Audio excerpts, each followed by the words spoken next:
Ay sabahınız xeyir. 3 dekabr. Hamıya qronlu salamlar. Bakı kəndləri, rayonlar, bölgələr.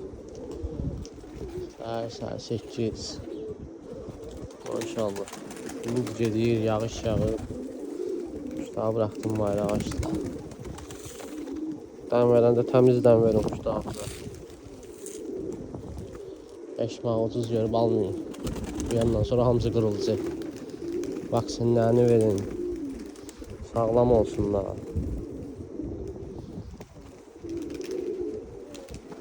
Sulma kuş batmayın.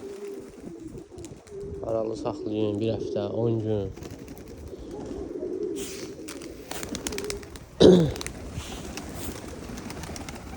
Bir sözlə hamıya qronlu salamlar.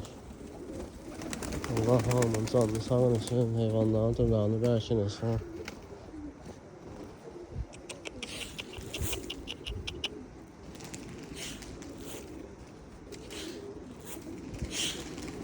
Allah hamı el gözlərdən uzaq. Hamı sağlam. Kuçu, kuçu. Kuçu, kuçu. Necəsən? Çökürəyə parçalayır. Latte de latte. Latte.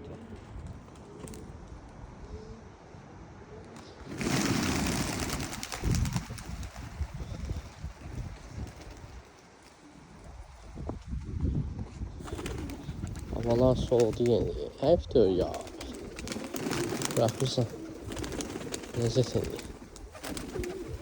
Yayın yerine hiç vermedi. Kasıbçı yaydı yay. Nasıl bırakırsan. Qeyniyirlər. Hava isti. Valla sümlərdən. Burada əbri şah qoyuyorlar damız.